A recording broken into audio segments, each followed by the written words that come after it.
નમસ્કાર વિદ્યાર્થી મિત્રો। આજે આપણે તમને અત્યારે વર્તમાન પરિસ્થિતિનો ખ્યાલ છે। કોરોના મહામારીના કારણે બધી શાળાઓમાં શૈક્ષણિક કાર્ય બંધ છે, પરંતુ આપણે બધા તમે વિદ્યાર્થીઓ છો એટલે આપણે શીખવાનું બંધ ક્યારે ન થવું જોઈએ। તો આજે આપણે લવારા ક્લાસરૂમ વતી વર્ચ્યુઅલ ક્લાસરૂમના માધ્યમથી આજે આપણે ધોરણ 8ની અંદર ગણિત વિષયમાં પ્રકરણ 1 વિશે અભ્યાસ કરીશું।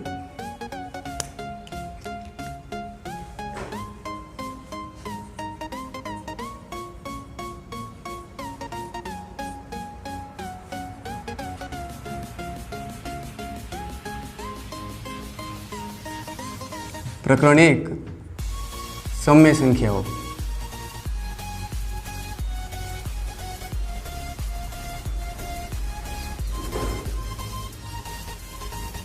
હવે સમય સંખ્યાનો જ્યારે આપણે અભ્યાસ ચાલુ કરીએ તો એના પહેલાં આપણી જોડે કંઈક થોડુંક પૂર્વ જ્ઞાન હોવું જરૂરી છે। તો એ જોઈએ આપણે।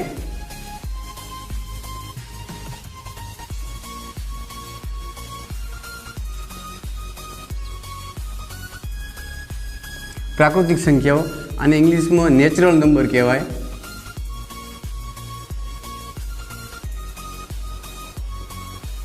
एने जे प्राकृतिक संख्या है ए गण ने आपणे एन वडे दर्शावीए, कैपिटल एन। एमां कई संख्याओं तो 1, 2, 3, 4 अप टू अनंत सुधी। ए रीते पछी बीजी संख्याओं पूर्ण संख्याओं।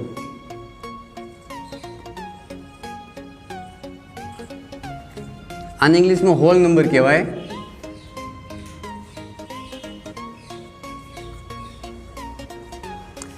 आने आपणे कैपिटल डब्ल्यू वडे दर्शावीशुं। अने एमां कई संख्याओं आवे तो 0 थी शरूआत थाय एमां, ज्यारे प्राकृतिक संख्या में 1 थी शरूआत थाय। 0, 1, 2, 3 अप टू अनंत सुधी। तो आपणे जोई प्राकृतिक संख्या ने पूर्ण संख्याओं। तमे धोरण 1 થી 5 में जे अभ्यास कर्यो तो जे संख्याओं साथे रम्या था बधी संख्याओं थी प्राकृतिक और पूर्ण संख्याओं थी। एना पछी तमे धोरण 7 ની अंदर पूर्णांक संख्याओं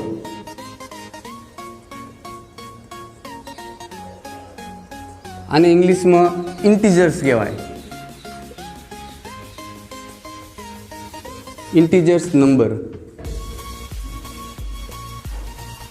एनी अंदर जोईए आपणे तो एने कैपिटल जेड वडे दर्शावाय अथवा तो एने आपणे आई वडे पण दर्शावी शकाय।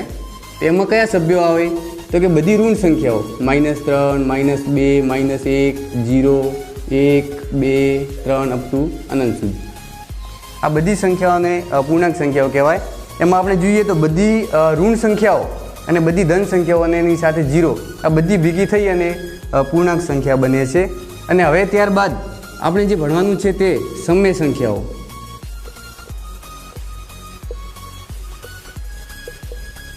आने आपणे रेशनल नंबर कहवाय इंग्लिश में।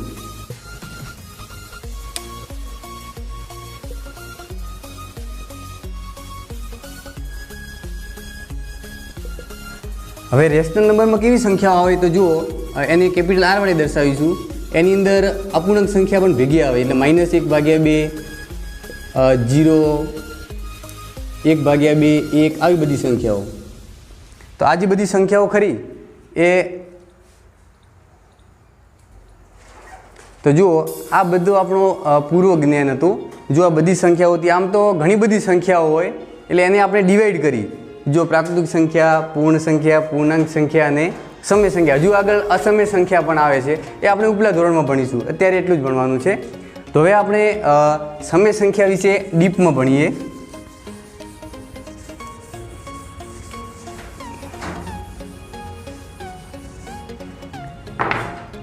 હવે જુઓ सम्य संख्याओं।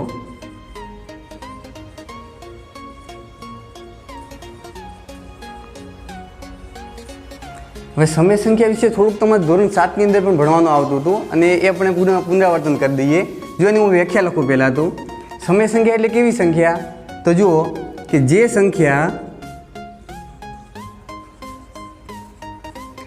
સંખ્યાને p/q સ્વરૂપે लखी शकाय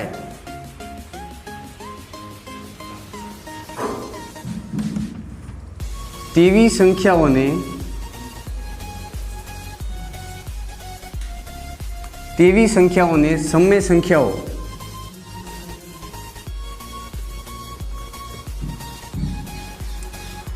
સમય સંખ્યાઓ કહે છે।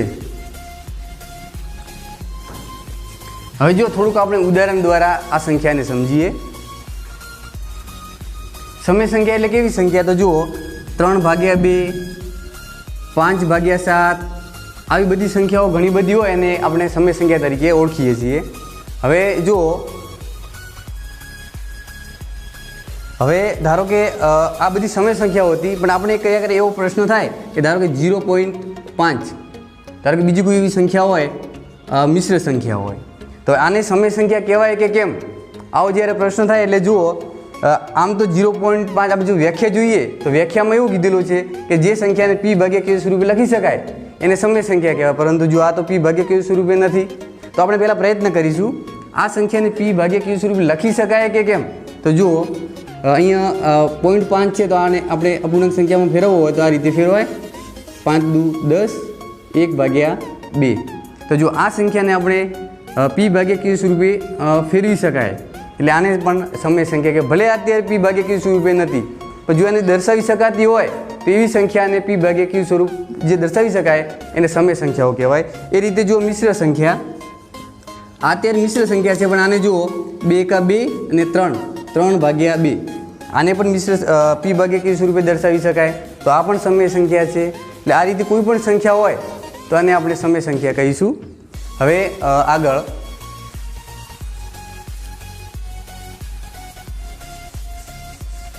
મિત્રો, તમને જો આગળ એવું લાગે કે કોઈ મુદ્દો લખવા જેવો હોય તો નોટ અને પેન જોડે રાખી અને નોટ કરજો। હવે જો સમય સંખ્યા માટે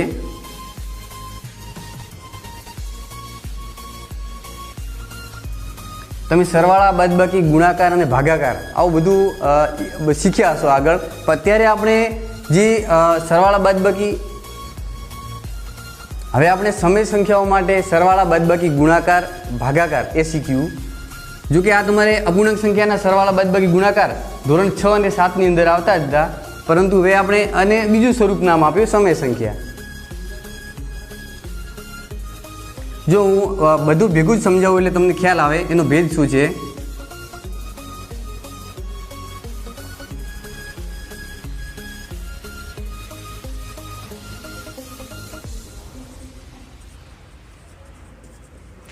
જુઓ, ઉદાહરણ લો પહેલાં તો સરવાળા માટે। ધારો કે આ બે કોઈ સમય સંખ્યાઓ છે, આપણે કીધું કે p/q સ્વરૂપે બધી મોટા ભાગે સમય સંખ્યાઓ હોય, તો જો 3/2 પ્લસ 1/2 આ બે સમય સંખ્યાઓ છે અને એનો આપણે સરવાળો કરવો હોય તો એના માટે બરાબર ધ્યાન રાખજો કે જો સૌ પ્રથમ છેદનો ગુણાકાર થાય। આમ તો સમછેદી હોય તો ડાયરેક્ટ આપણે 2 લખી શકીએ, પણ એક તમને મેથડ શીખવાડું કે આપણે એ રીતે જ આગળ વધવાનું, કદાચ બીજી કોઈ સંખ્યા હોય તો પણ। જો 2 × 2 = 4, પછી ચોકડી ગુણાકાર થશે ઉપર આ રીતે, 3 × 2 = 6 પ્લસ 2 × 2, 6 ને 2 8/4, 4 × 2 = 8, 2। એટલે આ રીતે કોઈ પણ બે સમય સંખ્યા હોય એનો સરવાળો આ રીતે થશે। એ રીતે હવે બીજું ઉદાહરણ લઈએ બાદબાકી માટે। ધારો કે 3/2 છે અને એમાંથી આપણે 1/2 બાદ કરવાય, અથવા તો ચલો હું સમછેદી અત્યારે નથી રાખતો, બીજું ઉદાહરણ લઈએ 3/2 માઇનસ 1/3। ચલો આનું સાદરૂપ આપવું હોય તો સેમ પ્રોસેસ જેમ આપણે સરવાળામાં કરતા હતા એ રીતે શું થશે, 3 × 2 = 6, પછી ચોકડી ગુણાકાર 3 × 9 માઇનસ 2 × 2, 9માંથી 2 જાય તો 7/6। આ રીતે સમય સંખ્યાની બાદબાકી આ રીતે થશે। હવે જો આ જે સંખ્યા એને આમ તો અશુદ્ધ અપૂર્ણાંક કહેવાય, કારણ કે જો ઉપર અંશ મોટો અને છેદ નાનો છે, બરાબર? તો હવે આ અશુદ્ધ અપૂર્ણાંક કહેવાય। જો કે આ જવાબ બરાબર છે ત્યાં સુધી, પણ હંમેશા અશુદ્ધ સંખ્યા જ્યારે આવતી હોય તો એને આપણે મિશ્ર સંખ્યામાં ફેરવવી જોઈએ એમ। તો જો મિશ્ર સંખ્યામાં કઈ રીતે ફેરવાય, ધારો કે 7/6 છે તો 7/6 હું કરું, 6 × 6, 1 વધ્યો, એટલે જે ભાગફળ આવે એ આગળ મૂકવાનું અને જે શેષ આવે એ ઉપર, અને જેના વડે ભાગો છો એ 6 અહીંયા આવશે। તો અશુદ્ધ પૂર્ણાંક જ્યારે આવે તો આને મિશ્ર સંખ્યામાં આ રીતે ફેરવી શકીએ। હવે તમને મોટાભાગે વિદ્યાર્થીનો પ્રોબ્લેમ એ થાય છે કે શુદ્ધ સંખ્યા, શુદ્ધ અપૂર્ણાંક અને અશુદ્ધ અપૂર્ણાંક એટલે શું? તો જો અહીંયા આગળ આપણે આને અશુદ્ધ અપૂર્ણાંક કીધું, એના માટે એક શોર્ટ ટ્રીક શીખવાડું, યાદ રાખવા એના માટે। હવે જો અહીંયા આગળ શું હોય 7/6, અહીંયા તમે નોર્મલી વિચારો તેનો પાયો કેવો કાચો છે એમ, એટલે આને આપણે અશુદ્ધ પૂર્ણાંક કહીશું. ધારો કે એની જગ્યાએ નીચે મોટી સંખ્યા હોય આ રીતે, ધારો કે નીચે ઉપર 7 હોય નીચે 9 હોય તો આને શુદ્ધ પૂર્ણાંક કહેવાય, કારણ કે એનો પાયો પાકો હોય ને છત કરતો પાયો પાકો હોવો જોઈએ, મજબૂત હોવો જોઈએ, એટલે આને શુદ્ધ પૂર્ણાંક કહીશું અને આને અશુદ્ધ પૂર્ણાંક કહેવાય. એટલે વ્યાખ્યામાં ગૂંચવાઈ જવાય છે, આ રીતે તમારી રીતે યાદ રાખી શકો છો. હવે જુઓ ગુણાકાર.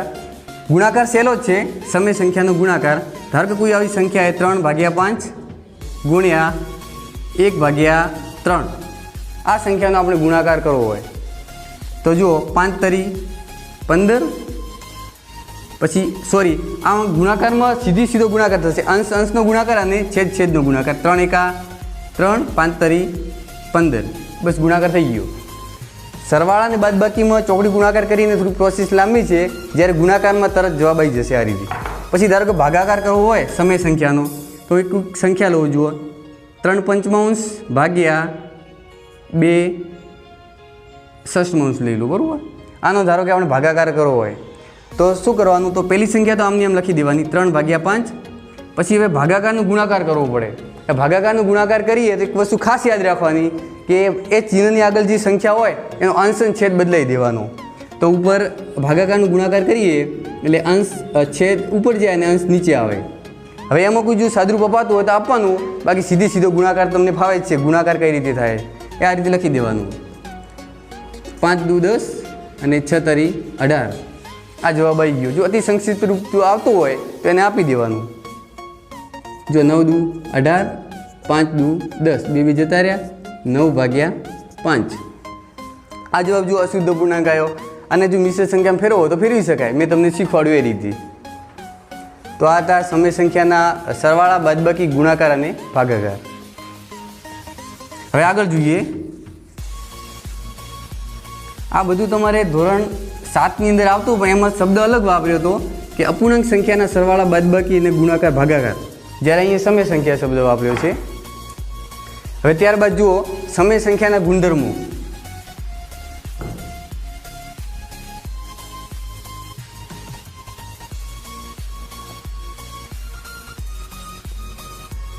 સમય સંખ્યાના ગુણધર્મો જોઈએ આપણે. પ્રથમ પહેલાં સમૃદ્ધતા.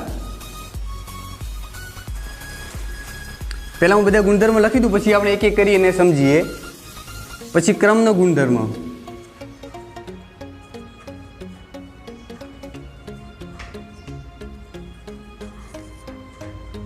પછી જૂથનો ગુણધર્મ,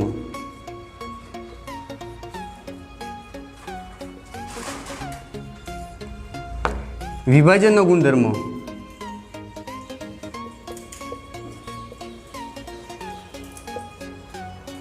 5 નંબર સરવાળા માટે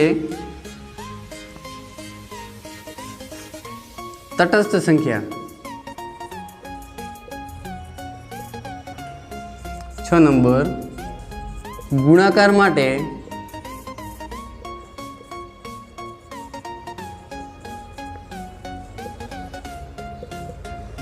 તો આ બધા સમય સંખ્યાઓના ગુણધર્મો છે. હવે આપણે એક એક કરીને સમજીએ. ધારો કે પહેલાં સમૃદ્ધતા. સમૃદ્ધતા એટલે શું? તો જો ધારો કે કોઈક હું સમય સંખ્યા લઈ લઉં 5/7, આ કોઈક સમય સંખ્યા છે, અને બીજી એવી કોઈ સમય સંખ્યા લઉં 5/2. આ બે સમય સંખ્યાઓ છે અને એનો મારે સરવાળો કરવો છે. તો જુઓ પ્લસ શું થશે, આપણે શીખ્યા કે પહેલાં છેદનો ગુણાકાર થાય, 7 દુ 14, પછી ચોકડી ગુણાકાર 5 દુ 10 પ્લસ 5 × 35, 35 ને 10 45/14. આ શુદ્ધ પૂર્ણાંક છે, પણ આ રીતે જવાબ આવી ગયો, બરાબર. પણ હવે જો સમૃદ્ધતા આપણે સમજવું છે તો સમૃદ્ધતા એટલે શું? ધારો કે મેં એક સમય સંખ્યા લીધી 5/7, પછી બીજી સમય સંખ્યા લીધી 5/2. આ બંનેનો મેં સરવાળો કર્યો, જ્યારે જવાબ આવ્યો 45/14. આ બંને સમય સંખ્યાઓ હતી, બંને સમય સંખ્યાનો સરવાળો કરતો જવાબ મળ્યો 45/14. એ પણ સમય સંખ્યા છે. એટલે આપણે એવું કહી શકીએ કે સમય સંખ્યા સરવાળા માટે સમૃદ્ધતાના ગુણધર્મોનું પાલન કરે છે. એ રીતે બધા જે ક્રિયાઓ ખરી બધામાં આવી રીતે જોઈ શકાય. ધારો કે આ બે સંખ્યાનું બાદબાકી કરો, પછી જવાબ આવશે. એ પણ જો સમય સંખ્યા હોય તો એમાં એવું કહી શકાય કે સમય સંખ્યા બાદબાકી માટે સંવૃત્તાના ગુણધર્મોનું પાલન કરે છે. એ રીતે બધી ક્રિયાઓ જોઈ શકાય. એના પછી ક્રમનો ગુણધર્મ જોઈએ. આ બધા ગુણધર્મો પૂર્ણાંક સંખ્યા માટે આપણે આગળ ભણેલા જ છીએ, પણ અત્યારે સમય સંખ્યા માટે આપણે સમજવાનું છે.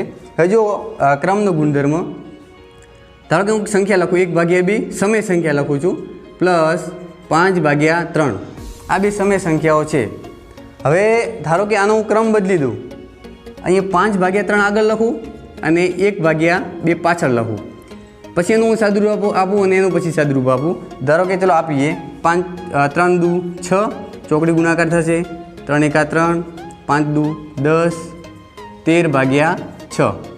આ શુદ્ધ પૂર્ણાંક છે, આટલો જવાબ આવ્યો 13/6. હવે એનું સાદુરૂપ આપું, 3 દુ 6, 5 દુ 10 પ્લસ 3 એકા 3, 13/6. જો બંને સંખ્યાનો મેં ક્રમ બદલી અને એનું સોલ્યુશન કર્યું તો જવાબ સરખો જ આવે છે. એટલે આપણે એવું કહી શકીએ કે સમય સંખ્યા એ સરવાળા માટે ક્રમના ગુણધર્મોનું પાલન કરે છે, એવું કહી શકાય. હવે જો એના પછી જૂથનો ગુણધર્મ.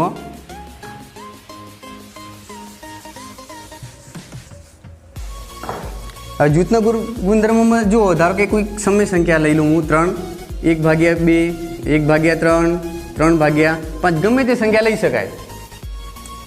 ચલો આ બધાનો મારે સરવાળો કરવો છે અને એક વખત હું આને જૂથ બનાવું અને બીજી વખત 1/2 પ્લસ 1/3 પ્લસ 3/5 અને એ વખતે હું પાછળના બે જૂથ બનાવવા આ રીતે. હવે ધારો કે આ બંને સંખ્યાઓ સરખી હોવી જોઈએ.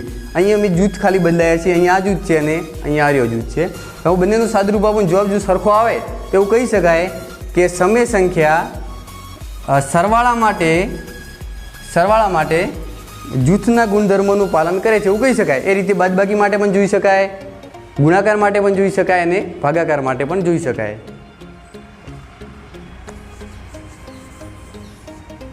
મિત્રો તમને જો આગળ રાખે કંઈ નોટ કરવા જેવું હોય તો નોટ કરતા રહેજો, જેથી તમારે તૈયારી કરવામાં સરળતા રહે આગળ. પછી જુઓ વિભાજનનો ગુણધર્મ. હવે વિભાજનનો ગુણધર્મ જોઈએ તો ધારો કે કોઈક સંખ્યા છે 7/3 અને બીજી કોઈ સંખ્યા લખી દો અંદર 1/3 પ્લસ 1/5.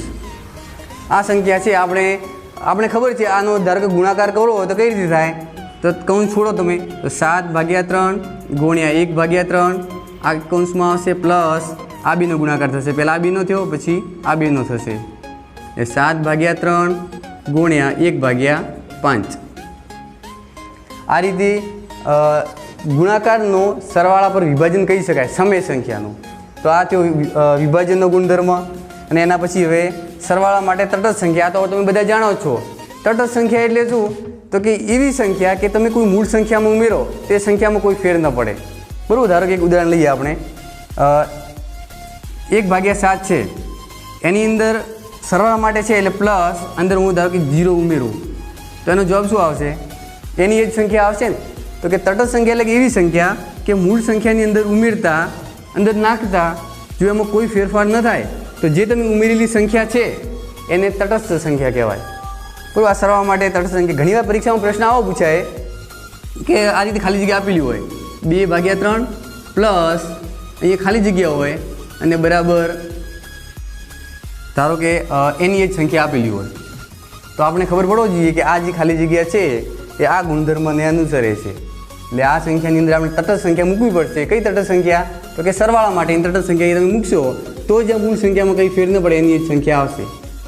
બરાબર. એ રીતે ગુણાકાર માટે ધારો કે કોઈ આપણે સંખ્યા લઈએ એના જેવું જ સરવાળા જેમ જ 1/3 કોઈ સંખ્યા છે એની સાથે કોઈ સંખ્યા ગુણો અને જવાબ જો એની એ સંખ્યા આવે તો આ જે સંખ્યા છે એ તટસ્થ સંખ્યા કહેવાય. તો એવી એકમાત્ર સંખ્યા છે કઈ, 1. એનો ગુણાકાર આપણે આ સંખ્યા સાથે કરીએ તો જવાબ 1/3 જ આવશે. એટલે ગુણાકાર માટે તટસ્થ સંખ્યા જે છે 1. આ રીતે સરવાળા અને ગુણાકાર માટે તટસ્થ સંખ્યાનું ગુણધર્મનું પાલન સમય સંખ્યા કરે છે, એવું કહી શકાય. આ બધા સમય સંખ્યાના ગુણધર્મો હતા.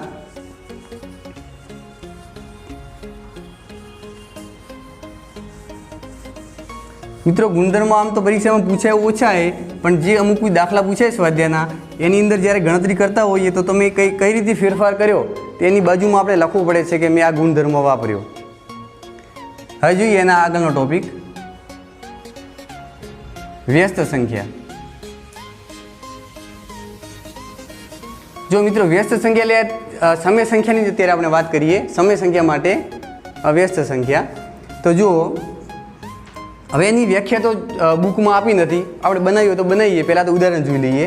ધારો કે વ્યસ્ત સંખ્યા એટલે ધારો કે હું સંખ્યા લખી દઉં 3/5. આ એક સંખ્યા છે, સમય સંખ્યા છે, બરાબર. હવે આની વ્યસ્ત સંખ્યા લખવી હોય તો તમારે અંશ અને છેદને ઉલટાઈ દેવાના. જે છેદમાં હોય એ અંશમાં આવશે અને અંશમાં હોય છેદમાં મૂકી દેવાના. તો આ એની વ્યસ્ત સંખ્યા થઈ ગઈ. ફરીથી જુઓ, કોઈ પણ સંખ્યાની વ્યસ્ત સંખ્યા લખવી હોય તો અંશ અને છેદ ઉલટાઈ દેવાના. અંશ છેદ ઉપર જશે અને અંશ નીચે આવશે. તો એની વ્યસ્ત સંખ્યા થઈ ગઈ. અને આની વ્યસ્ત સંખ્યા આ કહેવાય અને આની વ્યસ્ત સંખ્યા આ કહેવાય. એકબીજાની વ્યસ્ત સંખ્યાઓ કહેવાય. પછી ધારો કે માઇનસ સંખ્યા હોય, કોઈ પણ ઋણ પૂર્ણાંક હોય, સમય સંખ્યા હોય માઇનસ, તો એમાં પણ એ જ પ્રોસેસ થશે. છેદ ઉપર અંશ નીચે, ચિહ્ન એનું જ આવશે. ચિહ્નમાં કોઈ ફેરફાર નહીં થાય, કારણ કે વ્યસ્ત સંખ્યામાં આપણે શું કરવાનું, માત્ર અંશ અને છેદ બદલવાના, ચિહ્નને ડિસ્ટર્બ નથી કરવાનું, બરાબર. એનું એ જ આવશે. હવે એની વ્યાખ્યા લખવી હોય તો લખી દઈએ, ક્યારેક કામ આવશે તમારે. જુઓ, જે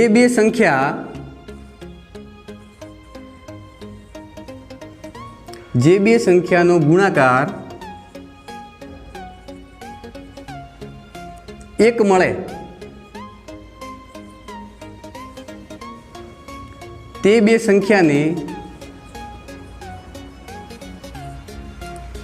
સંખ્યાને એકબીજાની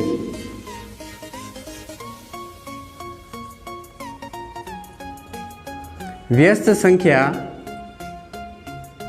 કહે છે. વ્યાખ્યા પૂછાતી નથી, ચોપડીમાં પણ નથી આપી, પરંતુ આપણે એક સમજવા ખાતર કામ આવશે. ધારો કે આ વ્યાખ્યા પ્રમાણે આપણે અનુસરીએ.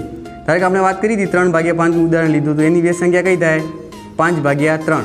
ચલો વ્યાખ્યા પ્રમાણે આપણે અનુસરીએ તો આ જો એની વ્યસ્ત થતી હોય તો આ બેનો ગુણાકાર એક જવાબ આવવો જોઈએ, બરાબર. 3/5 ગુણ્યા 5/3. 3 એકા 3, 5 એકા 5, 1 એકા 1. જો એક આવી ગયો જવાબ. એટલે એવું કહી શકાય આ બંને એકબીજાની વ્યસ્ત સંખ્યાઓ છે. એના ઉપરથી આ વ્યસ્ત સંખ્યા માટે એક પરીક્ષામાં ખાલી જગ્યા પૂછાઈ શકે, ઘણીવાર પૂછાય આવી રીતે. ધારો કે કોઈક સંખ્યા આપી હોય 5/7, પછી ગુણ્યા અહીંયા કંઈક સંખ્યા આપી હોય, બરાબર કરીને 1 લખેલું હોય. આ એવું કહેવા માંગે કે ધારો કે કોઈ સંખ્યા હોય એની બાજુમાં તમે એવી કંઈક સંખ્યા મૂકો કે જેનો ગુણાકાર 1 મળે. તો આ વ્યસ્ત સંખ્યાની વ્યાખ્યાને અનુસરે છે. તો અહીંયા આપણે એવી સંખ્યા મૂકવી પડે કે આની વ્યસ્ત હોય તો કઈ હશે? 7/5. આ બે સંખ્યાનો ગુણાકાર 1 આવશે, બરાબર. આ રીતે જવાબ મેળવી શકે. આના ઉપરથી ખાલી જગ્યા દર વખતે પરીક્ષામાં એક ખાલી જગ્યાની હોય જ છે. ચલો હવે આગળ જોઈએ. સમય સંખ્યાની વિરોધી સંખ્યા.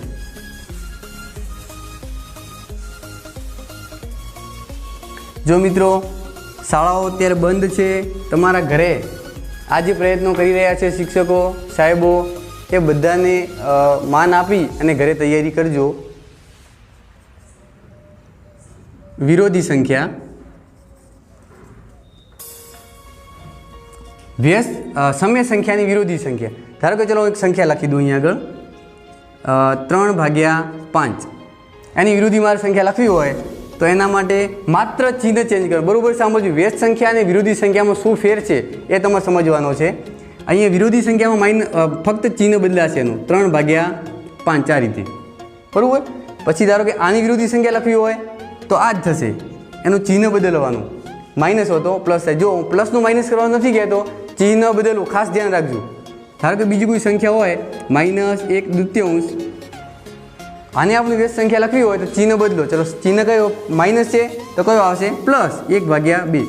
અંશ અને છેદ એમને એમ જ રાખવાના છે, માત્ર એનું ચિહ્ન બદલવાનું છે વિરોધી સંખ્યામાં. એમાં પણ આ રીતે ઘણીવાર પરીક્ષામાં પ્રશ્ન પૂછાય કે ધારો કે કોઈ સંખ્યા આપેલી હોય 5/3, પછી અહીંયા ખાલી જગ્યા આપેલી હોય, અહીંયા પ્લસ હોય અને અહીંયા ખાલી જગ્યા આપેલી બરાબર 0 કરીને ખાલી જગ્યા પૂછાય. તો આપણે અહીંયા આગળ એની વિરોધી સંખ્યા મૂકીએ તો બંને વિરોધી સંખ્યાનો સરવાળો 0 મળે. એ રીતે પણ વ્યાખ્યા બુકમાં નથી આપી, પણ તમારે જો લખવી હોય તો જો હું લખાઈ દઉં કે વિરોધી સંખ્યા માટે જે બે સંખ્યાનો સરવાળો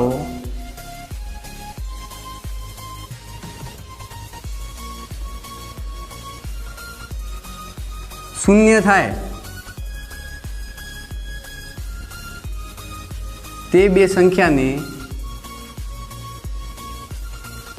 એકબીજાની વિરોધી સંખ્યા કહે છે।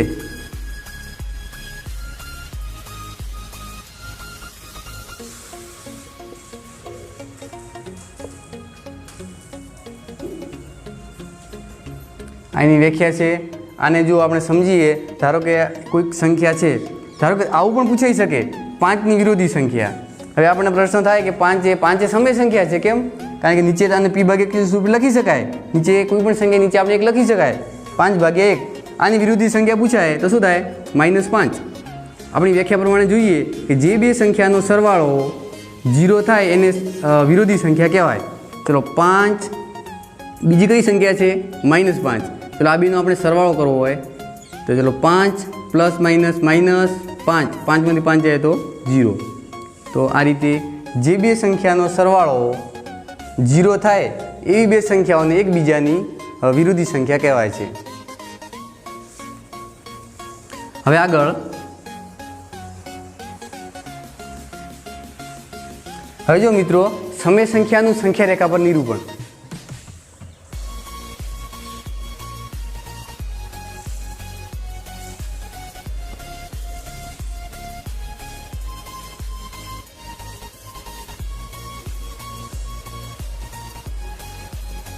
તમે આગળના ધોરણમાં પૂર્ણાંક સંખ્યા અને સંખ્યા રેખાઓનું નિરૂપણ તમે કર્યું છે। હવે આપણે સમય સંખ્યાનું સંખ્યા રેખા ઉપર નિરૂપણ કરવાનું છે।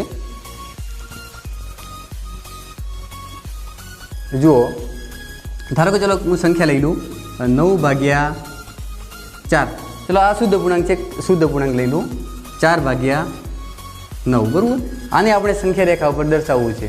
તો સૌ પ્રથમ શું કામ કરવાનું? બરાબર ધ્યાન રાખજો। સૌ પ્રથમ શું કરવાનું કે આ સંખ્યા કઈ બે પૂર્ણાંક સંખ્યાની વચ્ચે આવેલી છે એ જોવાનું। આપણે પૂર્ણાંક સંખ્યા કઈ બે પૂર્ણાંક સંખ્યાની વચ્ચે આવેલી છે તો જુઓ, આપણે આમ તો ભાગાકાર કરવો પડે। 4/9 તમે કરો એટલે કંઈક 1થી ઓછો જવાબ આવશે, બરાબર। એટલે એક વસ્તુ યાદ રાખવાની કે લખવો તો લખી દો કે હંમેશા શુદ્ધ પૂર્ણાંક હોય એ 0 અને 1ની વચ્ચે જ હોય, એટલે એનો ભાગાકાર કરવાની જરૂર નહીં આવે તમારે। અહીંયા જો આ શુદ્ધ પૂર્ણાંક છે ત્યાં કોની વચ્ચે હશે? 0 અને 1ની વચ્ચે હશે। તો પહેલાં તો એક વાક્ય લખી દેવાનું કે 4/9 એ 0 અને 1ની વચ્ચે આવેલી છે।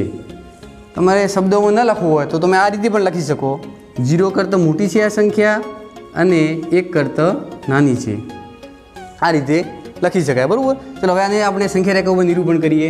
બરાબર ધ્યાન રાખજો, સંખ્યા રેખા હંમેશા પેન્સિલથી જ દોરાય, બરાબર, અને માપપટ્ટીનો ઉપયોગ કરવો જરૂરી છે। જો 0 અને 1ની વચ્ચે આવેલી છે તો 0 આ બાજુ આવશે, આપણે ખબર છે સંખ્યા રેખા ઉપર ડાબી બાજુ 0 આવે ને જમણી બાજુ 1 આવે, બરાબર। હવે અહીંથી શરૂઆત કરીએ આપણે। છેદ કેટલો? 9 છે તો છેદ એ જ રાખવાનો અને ઉપરના અંશ ચેન્જ કરે જવાનું। 1/9, 2/9, 3/9, 4/9, 5/9, 6/9, 7/9, 8/9 અને 9/9, એટલે કે 9 × 9 એટલે એની જગ્યાએ 1 લખી શકાય, બરાબર। 0 અને 1ની વચ્ચે આ સંખ્યા આવેલી છે। હવે તો તમે સરળ થઈ ગયું, જુઓ 4/9 કયો છે? 4/9 તો એની નિરૂપણ થઈ ગયું। સંખ્યા રેખા પેન્સિલથી જ દોરવાની, માપપટ્ટીનો ઉપયોગ કરવાનો ખાસ। હવે જો આ રીતે બીજી સંખ્યા લઈએ આપણે। ધારો કે કોઈ નેગેટિવ સંખ્યા હોય, માઇનસ સંખ્યા હોય તો એનું નિરૂપણ કઈ રીતે થાય? ધારો કે એક સંખ્યા લઈ લઉં હું -3/5। આ સંખ્યાને મારે સંખ્યા રેખા ઉપર નિરૂપણ કરવું છે, બરાબર। આ માઇનસ સંખ્યા છે। ચલો પહેલાં આપણે વાત કરી કે આ સંખ્યા કઈ બે સંખ્યાની વચ્ચે આવેલી છે એ આપણે પહેલાં જોવું પડે, બરાબર। -3/5 તો જુઓ, આ પણ શુદ્ધ પૂર્ણાંક છે, મેં તમને વાત કરેલી છે। શુદ્ધ પૂર્ણાંક હંમેશા 0 અને 1ની વચ્ચે હોય, પણ અહીંયા ચિહ્ન માઇનસ છે એટલે આ સંખ્યા 0 અને -1ની વચ્ચે હશે। તો લખી દઈએ આપણે -3/5 એ 0 અને -1ની વચ્ચે આવેલી છે,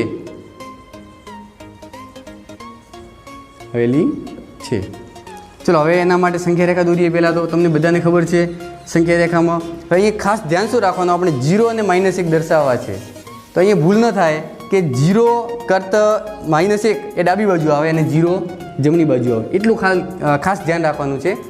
ધન સંખ્યા છે તો વાંધો નહીં, તમને ખ્યાલ। ચલો 0 દર્શાવ્યો આપણે, પછી -1 ધ્યાન શું રાખવાનું, -1 અને 0 એની જગ્યા ખાસ ધ્યાન રાખવાની. જગ્યા ધારો કે તમે અહીંયા -1 લખ્યો અને અહીંયા 0 લખ્યો તો પછી એ સંખ્યા રેખા ખોટી ઠરે, બરાબર. તો ધ્યાન એ જ રાખવાનું. અને 0 બાજુથી શરૂઆત કરવાની લખવાની. એ છેદ કેટલો 5, અંશ 3 છે તો શરૂઆત કરો. ચલો 1/5, 2/5, 3/5, 4/5 અને અહીંયા આવશે 5/5. આ માઇનસ છે એટલે બધા આગળ માઇનસ આવશે.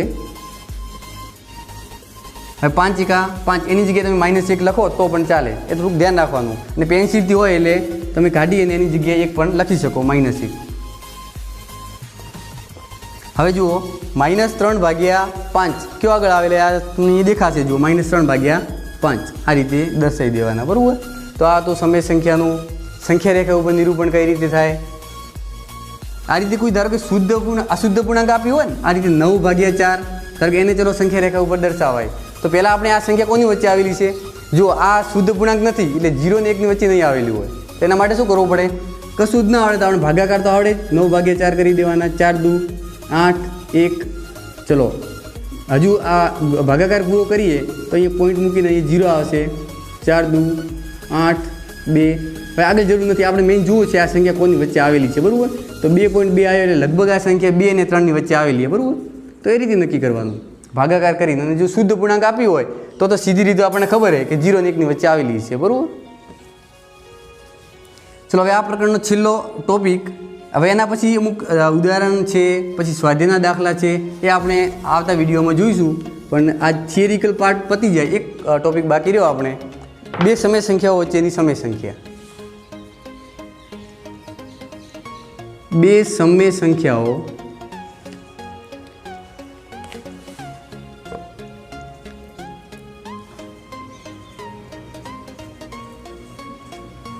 વચ્ચેની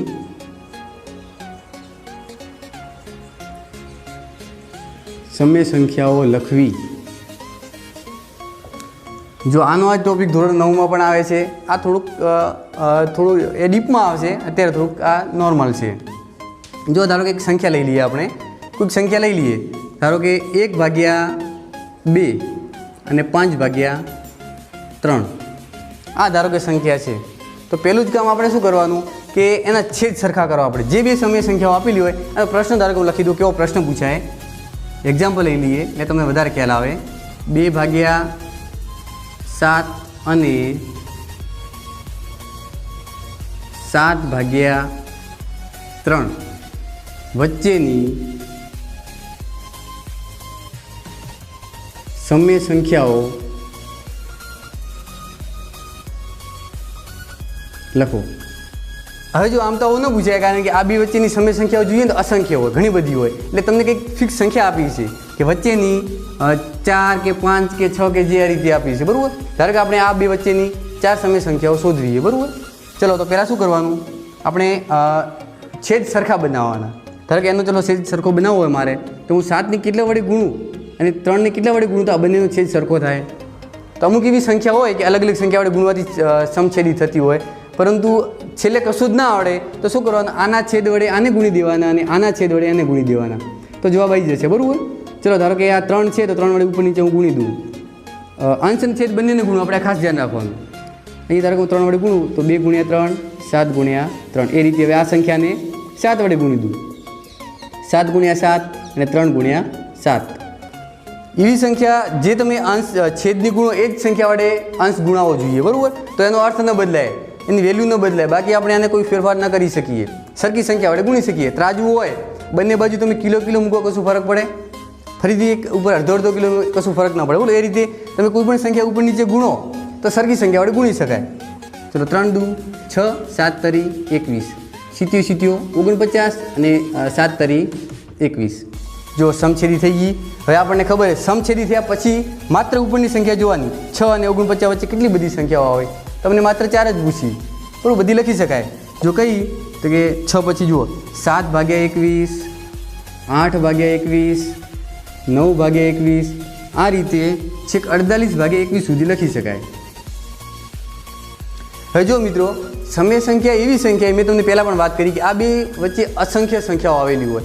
આ દાખલો બીજી રીતે પણ ગણી શકાય, એનો જવાબ અલગ પણ હોઈ શકે. આમાંથી એક પણ સમય સંખ્યા ન હોય, કારણ કારણ કે આ બે વચ્ચે અસંખ્ય સમય સંખ્યાઓ આવેલી, તમે જે સમય સંખ્યાઓ શોધી એ કદાચ બીજે ન પણ શોધી હોય, બરાબર, તો જવાબ અલગ હોઈ શકે, પરંતુ આ રીતે આ એક મેથડ છે, આ રીતે શોધી શકાય, બરાબર. પછી ઘણીવાર કેવું થાય, એક બીજું ઉદાહરણ જોઈએ આપણે, કે તમે સેજ સરખો કરો છતાં પણ વચ્ચેની સંખ્યા ન મળતી હોય, એવું ઘણી વખત બને.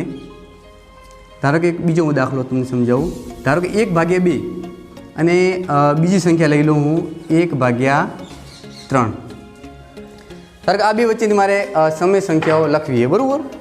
ચલો ધારો કે આપણે પહેલાં વાત કરી કે સમછેદી બનાવવા માટે, તો સમછેદી બનાવવા માટે આપણે વાત કરી કે આના છેદ વડે આ બંનેને ગુણો અને આના છેદ વડે આ બંનેને ગુણો. ચલો આને હું ગુણું તો 3 એકા 3, 3 દુ 6, એ રીતે અહીંયા કરીએ તો 2 એકા 2, અથવા તો ચલો હું લખું અલગ અલગ એટલે તમને ખ્યાલ આવે.